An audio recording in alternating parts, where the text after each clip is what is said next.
ഈ വർഷത്തെ അതായത് 68ാമത് കേരളപ്പിറവി ആഘോഷങ്ങൾ വിശാഖപട്ടണം കേരള കലാസമിതി വിവിധ ഇനം കലാപരിപാടികളോടെ തുടക്കം കുറിച്ചു. നവംബർ 10 ഞായറാഴ്ച രാവിലെ 10 മണിയോടെ പ്രസിഡന്റ് കേരള കലാസമിതിയുടെ പതാക ഉയർത്തി. ശേഷം കേരളപ്പിറവി ആശംസകൾ അർപ്പിച്ചു. സെക്രട്ടറി ഏവരെയും സ്വാഗതം ആശംസിക്കുകയും തുടർന്ന് കേരളപ്പിറവിയോടനുബന്ധിച്ചുള്ള പ്രസംഗ മത്സരത്തിന് കുട്ടികളെ ക്ഷണിക്കുകയും ഉണ്ടായി. അതിൻ്റെ വീഡിയോ ഞാൻ അപ്ലോഡ് ചെയ്തിട്ടുണ്ടായിരുന്നു. അപ്പോൾ അത് കാണാത്തവർക്കായിട്ട് ലിങ്ക് താഴെ കൊടുത്തേക്കാം കേട്ടോ. ഈ പ്രോഗ്രാമിൻ്റെ വീഡിയോ ഞാൻ 3 പാർട്ടായിട്ടാണ് അപ്ലോഡ് ചെയ്യുന്നത്. ഇത് വൈകുന്നേരത്തെ പ്രോഗ്രാമിൻ്റെ വീഡിയോ ആണ് കേട്ടോ. പബ്ലിക് മീറ്റിങ്ങും കലാപരിപാടികളുമാണ് ഈ വീഡിയോയിൽ ഉൾക്കൊള്ളിച്ചിട്ടുള്ളത്. വൈകുന്നേരം 7 മണിയോടെ ഭദ്രദീപം തെളിയിച്ച് പ്രാർത്ഥനയ്ക്ക് ശേഷം പബ്ലിക് മീറ്റിങ്ങും തുടർന്ന് കേരളത്തിന്റെ തനത് ലാസ്യ നൃത്തരൂപമായ മോഹിനിയാട്ടവും മറ്റ് സംസ്ഥാന കലാരൂപങ്ങളായ ഭരതനാട്യം, കോലാട്ടം, ഗർഭ ഡാൻസും വേദിയിൽ അരങ്ങേറുകയുണ്ടായി.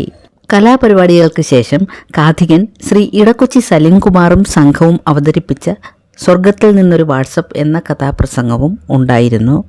കഥാപ്രസംഗത്തിൻ്റെ വീഡിയോ ഞാൻ പിന്നീട് അപ്ലോഡ് ചെയ്യാം കേട്ടോ.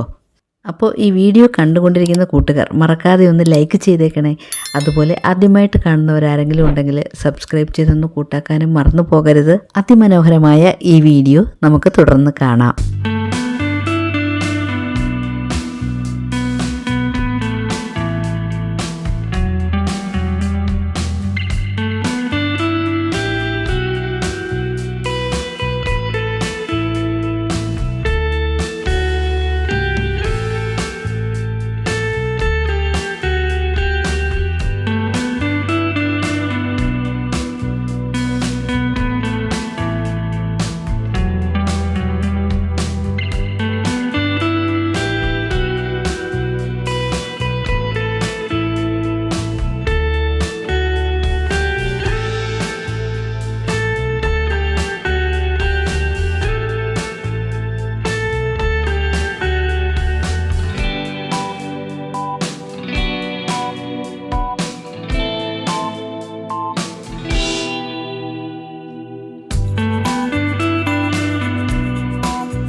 ആശംസിക്കുന്നു. ഇന്നിവിടെ നമ്മുടെ ക്ഷണം സ്വീകരിച്ചെത്തിയിരിക്കുന്ന എല്ലാവർക്കും കേരളപ്പിറവി ആശംസകൾ. നമുക്കറിയാം, കേരളപ്പിറവി കഴിഞ്ഞിട്ട് ദിവസങ്ങളായി. നവംബർ 1 കേരളപ്പിറവി. അതോടൊപ്പം തന്നെ നമ്മൾ ലോക മാതൃഭാഷാ ദിനം കൂടി ആചരിക്കുന്നതാണ്. പക്ഷേ നമ്മളിവിടെ കേരളത്തിന് പുറത്ത് താമസിക്കുന്ന നമ്മൾ എപ്പോഴും ശ്രദ്ധിക്കുക ഒരു അവധി ദിവസം ആഘോഷങ്ങൾ നടത്താനാണ്. കാരണം എല്ലാ കുടുംബങ്ങളും എല്ലാ അംഗങ്ങളും ഒരുമിച്ച് ചേരാൻ വേണ്ടിയിട്ടുള്ള ഒരു അവസരമായി അതിനെ കണക്കാക്കുന്നു.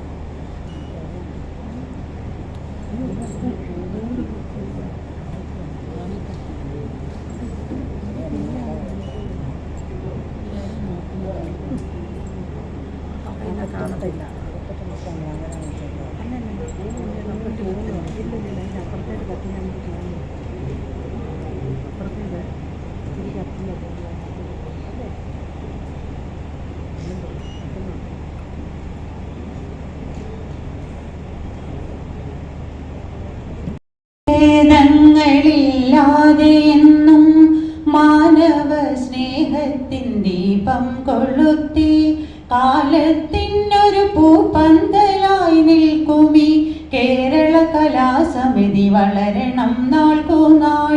കലയുടെ കാൽത്തളനാദം കേട്ടുണരുന്ന കൈരളി പൊന്നുണ്ണി മക്കൾ നമ്മൾ ശ്രീഗാനം പല്ലവി പാടി. കേരളം കോടി മാനസ പൂജിതം കോമളം ഭാവരാഗാനുരാജിതം മേളനം ചെയ്തിടുന്ന വിശുദ്ധിതൻ മേന്മ ചൂടുന്ന ഭൂവാണു കേരളം. കേരളം കോടി മാനസ പൂജിതം കോമളം ഭാവരാഗാനുരാജിതം മേളനം ചെയ്തിടുന്ന വിശുദ്ധിതൻ മേന്മ ചൂടുന്ന ഭൂവാണു കേരളം. സഹ്യപർവ്വതലാളിതം സാഗര സസ്യശാലീന ശാരദം ശീതളം. ഇവിടെ ഓൾറെഡി എത്തിക്കഴിഞ്ഞു. ഇനി ഒരു വെൽക്കം പറയേണ്ട ആവശ്യമുണ്ടെന്ന് തോന്നുന്നില്ല. പക്ഷെ പറഞ്ഞല്ലേ മതിയാവും അല്ലേ? അതുകൊണ്ട് തുടങ്ങുകയാണ്. ആദ്യമായി കേരള കലാസമിതിയുടെ സ്വന്തം പ്രസിഡന്റ് ശ്രീ ARG ഉണ്ണിത്താൻ അവർകളെ കേരളപ്പിറവി ആഘോഷങ്ങളിലേക്ക് സ്വാഗതം ചെയ്യുകയാണ്.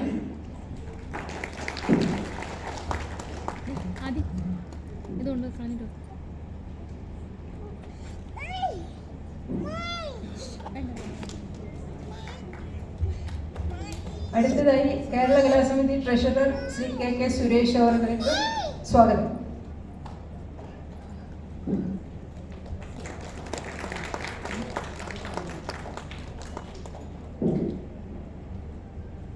ശ്രീ KP വർഗീസ് അവർ Visakhapatnam Malayalis welfare association president.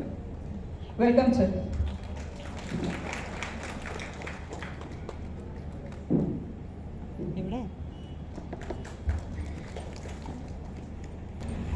Now Shri NM Pillai അവർ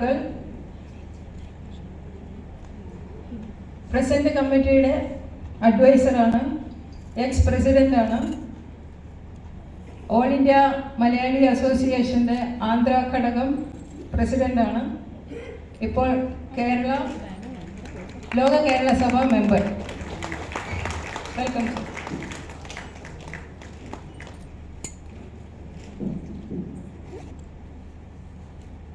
നൗ ശ്രീ ശ്രീജിത്ത് പണിക്കർ, അവർ ചീഫ് ഗസ്റ്റ്. ഞാനൊരു ഇൻട്രൊഡക്ഷൻ തരേണ്ട ആവശ്യമില്ല. എല്ലാ തിരക്കുകളും മാറ്റിവെച്ച് നമ്മുടെ ക്ഷണം സ്വീകരിച്ച് ഇവിടെ എത്തിയ അദ്ദേഹം IT വിദഗ്ധനാണ്, നേതാജി മിഷൻ സംഘടനയുടെ സ്ഥാപകനാണ്, എഴുത്തുകാരനാണ്, രാഷ്ട്രീയ നിരീക്ഷകനാണ്, ടെലിവിഷൻ ചാനലുകളുടെ നിറസാന്നിധ്യമാണ്. അങ്ങനെയാണ് നമുക്ക് എല്ലാവർക്കും അദ്ദേഹത്തെ പരിചയം. Sir, hearty welcome to Visakhapatnam Kerala Kalasamithi. വിവിധ കലാരൂപങ്ങൾ എല്ലാ കലാകാരന്മാർക്കും സ്വാഗതം നേരുന്നു. കേരളത്തിൽ നിത്യ കഥാപ്രാസംഗികൻ ആൻഡ് ടീം അവർക്കും സ്വാഗതം. കലാസമിതിയുടെ എല്ലാ മുൻ ഭാരവാഹികൾക്കും സ്വാഗതം. എല്ലാ സമിതി കുടുംബാംഗങ്ങളെയും സ്നേഹപൂർവ്വം ബഹുമാന പുരസ്സരം ഈ ആഘോഷത്തിലേക്ക് സ്വാഗതം ചെയ്യുന്നു. Let me take this opportunity to welcome all the artists who have come from different states to showcase. Kerala കലാസമിതിയുടെ ഈ വർഷത്തെ കേരള പിറവി ആഘോഷത്തിൽ എത്തിച്ചേർന്നിരിക്കുന്ന എല്ലാവർക്കും ഒറ്റവാക്കിൽ സ്വാഗതവും കേരള പിറവി ദിനത്തിൻ്റെ പേരിലുള്ള ആശംസകൾ അറിയിക്കുന്നു. ഇന്ന് നമ്മുടെ ഈ ഒരു ദിവസം നമ്മളോടൊപ്പം വേദി പങ്കിടുന്ന എൻ്റെ സഹപ്രവർത്തകരായ secretary Shrimati Laila Ganesan, treasurer K Suresh, വിശാഖപട്ടണത്തെ മറ്റ് സംഘടനയുടെ പ്രതിനിധാനം ചെയ്തുകൊണ്ട് അതിൻ്റെ പ്രസിഡന്റായി എത്തിയിരിക്കുന്ന വിശാഖപട്ടണം മലയാളി അസോസിയേഷൻ്റെ പ്രസിഡന്റ് ശ്രീ കെ വർഗീസ്, അദ്ദേഹവും കേരള കലാസമിതിയുടെ നിറസാന്നിധ്യമാണ്. അതുകൂടാതെ ഇവിടെ എത്തിച്ചേരാം എന്ന് സമ്മതിച്ചിരിക്കുന്ന നമ്മുടെ കൈരളി ആർട്സ് ക്ലബിൻ്റെ പ്രസിഡന്റ് ബിജു PS എത്തിച്ചേർന്നിട്ടില്ല, എത്തിച്ചേരും എന്ന് ഞാൻ പ്രതീക്ഷിക്കുന്നു. ഇവിടെ കേരള ലോകസഭയുടെ മെമ്പർ കൂടിയായ ശ്രീ എൻ പിള്ളൈ, അതുപോലെ തന്നെ ഒരൊറ്റ മെസ്സേജിൽ വിശാഖപട്ടണത്തെ നമ്മുടെ ഈ സായാഹ്നവേളയിൽ എത്തിച്ചേരാമെന്ന് കൂടുതൽ ചോദ്യങ്ങളൊന്നും ചോദിക്കാതെ ഒറ്റ വാക്കിൽ സമ്മതം മൂളിയ നമ്മുടെ ഇന്നത്തെ പ്രധാന അതിഥി ശ്രീ ശ്രീജിത്ത് പണിക്കർ. ഇവിടെ സെക്രട്ടറി പറഞ്ഞു കഴിഞ്ഞു, ഒരു പരിചയത്തിൻ്റെയും ആവശ്യമില്ല. ഒരു പക്ഷേ നമ്മുടെ സെലിബ്രിറ്റീസിനെയൊക്കെ എവിടെയൊക്കെ കാണുന്നത് പോലെ തന്നെ ദിവസം TV ഓൺ ചെയ്ത് കഴിഞ്ഞാൽ ഏത് ചാനലാണെങ്കിലും അതിൽ ഒരു ചർച്ചയുണ്ടെങ്കിൽ ശ്രീജിത്ത് പണിക്കർ ഉണ്ടായിരിക്കും. അത് നമ്മളെല്ലാവരും അനുഭവസ്ഥരാണ്. ഇവിടെ വന്ന അദ്ദേഹത്തെ കണ്ടപ്പോൾ അദ്ദേഹത്തിൻ്റെ ആരോഗ്യത്തെ പോലും ആ TV കാണുന്നതിന് വ്യത്യസ്തത വരെ അനലൈസ് ചെയ്ത ആളുകൾ നമ്മുടെ കൂടെ ഉണ്ട്. അത്രയ്ക്ക് സുപരിചിതമാണ് എന്ന് പറയാനാണ് ഞാനത് പറഞ്ഞത്. എനിവേ, ഇന്ന് നമുക്കറിയാം, സാധാരണഗതിയിൽ കേരള പിറവി എന്ന് പറയുന്നത് 1-ാം തീയതി ആഘോഷിക്കേണ്ടത് തന്നെയാണ്. പിറന്നാൾ 2ാമത് ആഘോഷിക്കാറില്ല. പക്ഷെ എന്നിരുന്നാലും മറുനാടൻ സംഘടനകൾ എന്ന പേരിൽ നമുക്ക് ചില പരിധികളൊക്കെ ഉണ്ട്. 1-ാം തീയതി ഒരു വർക്കിംഗ് ഡേ ആയിപ്പോയി എന്നുള്ളതായിരുന്നു. ഇനി നമുക്ക് ശ്രദ്ധാപൂർവം നമ്മുടെ ഇന്നത്തെ ഗസ്റ്റിനെ വാക്കുകളെ കേൾക്കാം. I will request Shri Sreejith Panicker to address the audience.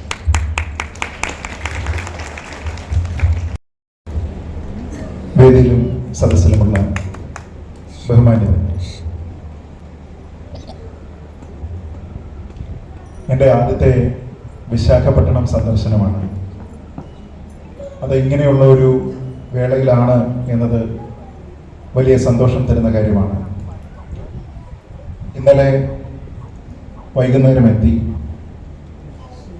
ഇന്ന് ഗംഭീരമായ വളരെ പഴക്കം ചെന്ന ഒരു ക്ഷേത്രം സന്ദർശിക്കാനുള്ള ഭാഗ്യമുണ്ടായി. അപ്പോൾ അതിനുശേഷം ഇന്ന് ഇങ്ങനെ ഒരു സായാഹ്നത്തിൽ ഈ ഒരു കൂട്ടായ്മയോട് സംസാരിക്കാനുള്ള ഒരവസരവും ഉണ്ടാകുന്നു. ഇന്ന് രാവിലെ കുറച്ച് സമയം ഇവിടെ വന്ന് ഇവിടെ ഉണ്ടായിരുന്ന ആൾക്കാരോടൊപ്പം സ്പെൻഡ് ചെയ്യാനായിട്ട് സാധിച്ചിരുന്നു. അപ്പോൾ ആ സമയത്ത് ഇവിടെ ചില കലാപരിപാടികൾ, കുട്ടികളുടെ കലാപരിപാടികൾ നടന്നിട്ടുണ്ടായിരുന്നു. അതിൻ്റെ റിസൾട്ടുകളൊക്കെ അനൗൺസ് ചെയ്യുന്നത് കേട്ടു. അപ്പോൾ ഞാൻ അതിനെപ്പറ്റി സംസാരിച്ചപ്പോൾ പ്രസംഗ മത്സരമാണ് എന്നറിയാൻ കഴിഞ്ഞു. കേരളത്തിനെക്കുറിച്ച് 2 കാറ്റഗറികളിലായി വിദ്യാർത്ഥികൾ കേരള പിറവിയോടനുബന്ധിച്ച് സംസാരിക്കുന്നു. അതിൽ തന്നെ ഏറ്റവും മികച്ചത് എന്ന് ജഡ്ജസ് വിലയിരുത്തുന്ന ആൾക്കാർക്ക് ഇന്ന് ഈ വേദിയിൽ ഈ സായാഹ്നത്തിൽ അവരെ ആദരിക്കുന്ന, അവർക്ക് അനുമോദനം നൽകുന്ന ഒരു ചടങ്ങ് കൂടിയുണ്ട്.